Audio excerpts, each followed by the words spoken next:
Welcome y bienvenidos to this episode of Love Learning You. I'm your hostess, Justine Gonzalez. We're going to hop right in. One thing that I'm very passionate about is exploring the energy of our personalities.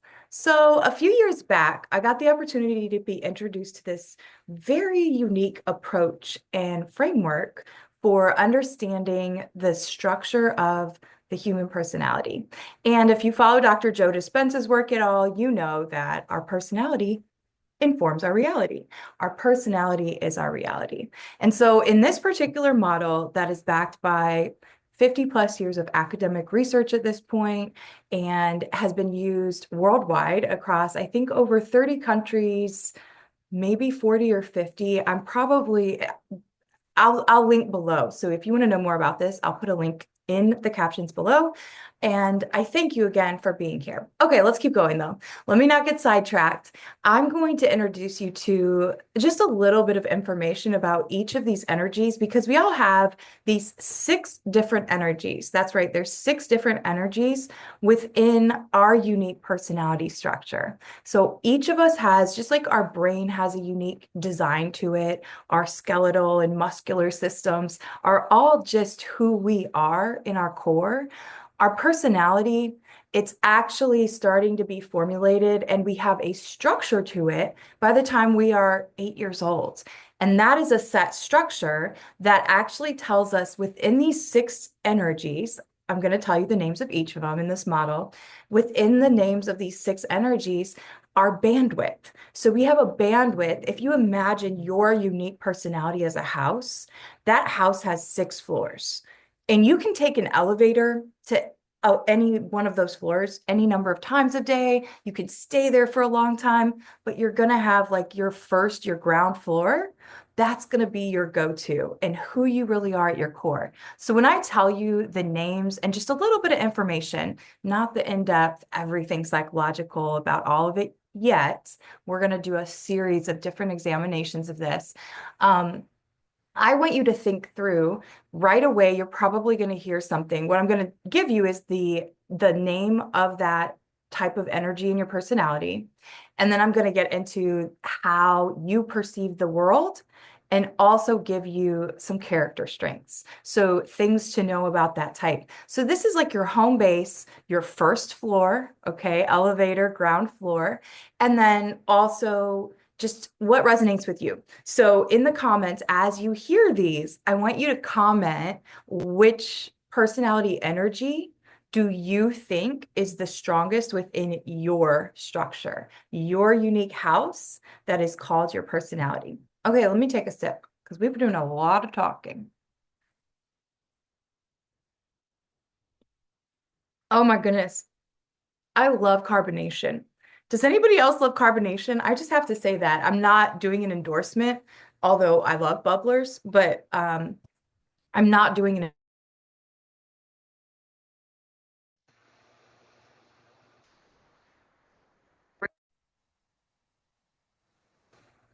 Okay, I'm back. It said my internet timed out. Okay, I'm not an endorser of a specific brand, though I like these. I just really love fizzy water. I don't do sugar and soda very, very rarely at this point in life, but I do love a good sparkling antioxidant water. Okay, back to the energies. Again, one of these is probably going to stick out to you like, oh, that's me. It's okay if a couple of them feel that way, but just comment below maybe the one that feels the most like you, or maybe if you can't narrow it down, you could choose two. But remember, we have all these energy within us. It's just a way of compartmentalizing the very unique psychological patterns and the research behind why the names of these, okay? So the first personality energy we're going to discuss is promoter. And promoters are very action orientated. What that means is they like to go. Let's get it. We're starting with promoters. They're typically then that is how they perceive the world. So their perceptual frame, how they see the world, how they view things, is through action and taking action. That is what lights them up. So character traits, if you're interacting with, or maybe you think you have a lot of promoter energy, in your personality, you would be adaptable, persuasive, and charming. And these are all, just like any of these things, when I break down the character strength for each of these energies, they have their, for lack of a better way to say it, they're good and they're bad. They're dark and they're light. They're shadow and they're sun. So keep that in mind, because just like an Achilles heel, for example, sometimes our very greatest weakness is also a downfall. For me, I can be great at speaking. The same downfall, I can talk too much and overtalk. So let's get back on track. So next energy, rebels. And rebels, how they perceive the world are through their reactions, their likes and their dislikes. So if you start to hear somebody or you're around someone who is often saying, "Well, I can't stand that. I like that." And that's their first reaction to most things. It doesn't necessarily mean that they're being critical. That is just what they perceive first through those rebel lenses. So if you think this is you and you have strong rebel energy, give me a high five or a thumbs up in the comments. Character strengths for rebel energy: spontaneous, creative, and playful. Okay, the next energy that all of us have within our structure, it just depends on your bandwidth. And I will let you in on a hint. In the order of those floors, that's what's set by the age of 8 years old. The order of these different energies, and then our bandwidth for them, my top floor is rebel. So over the years, I started to realize I need to recognize, like, when I'm in situations where I'm not being triggered and I'm not being overly critical, I'm just recognizing that perhaps this person's personality energy just runs differently than mine. And that tends to kind of drain my battery a little bit more. It's not a personal thing towards friends who have that strong energy. My dad has strong rebel energy. So does my grandpa. Like, they see the world and they react to things. They are spontaneous, they're playful. So I'm used to being around it, but it can also, because it's the top floor in my personality structure, it can also wear me out a little bit. Okay. And there's nothing wrong with that. Next, imaginers. So this is our third. And put something like the little sparkles in the comments if this sounds like you and you have strong imaginer energy. These are individuals who they are motivated into action by reflecting. Okay, so they reflect on the world, on things around them. They often need a bit of push into action at times, and they can be mistaken actually for sometimes even being lazy, and that's just not true. It just is how they actually perceive the world, the perceptual frame by which they see the world in front of them. So the character strengths for imaginers are they're imaginative, they're reflective, and they're calm. So if that sounds like you, put a little sparkle dust or just put imaginer. Next, we're on the fourth energy in these 6 floors of every personality structure: harmonizers. Oh, harmonizers. I have a very strong harmonizer floor in my personality structure. You find many teachers especially in K-12 education, they have a lot of harmonizer in their personality.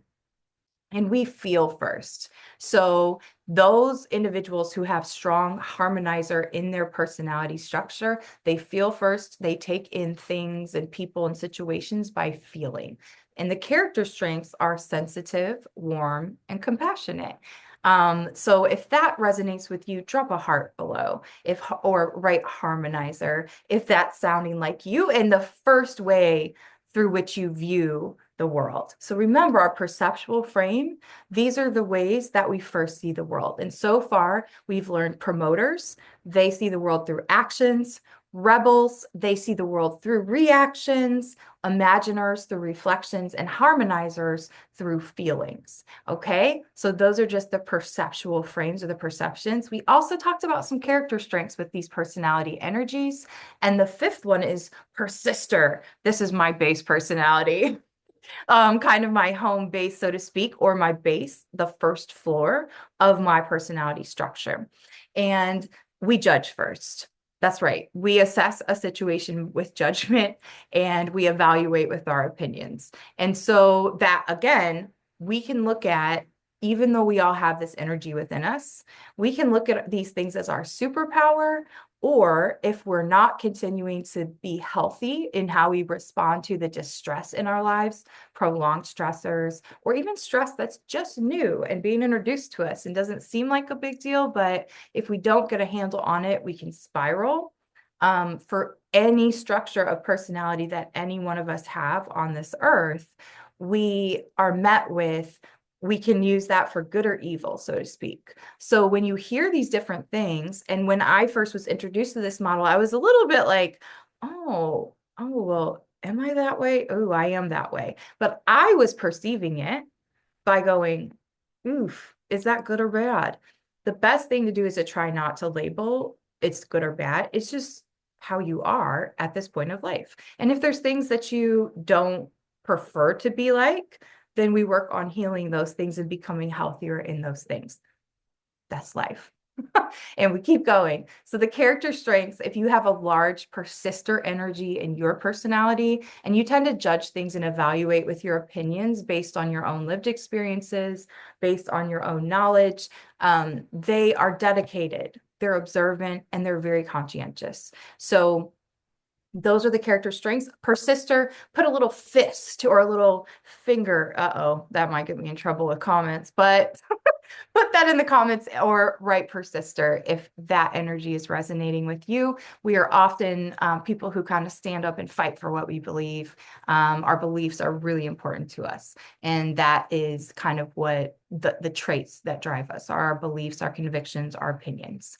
Okay, finally, least but certainly not last, my partner, he has this as the base, the first floor of his personality, and that is thinkers. So put the little thinking face if what I'm about to say is going to resonate with you. The little thinking emoji, or write thinker.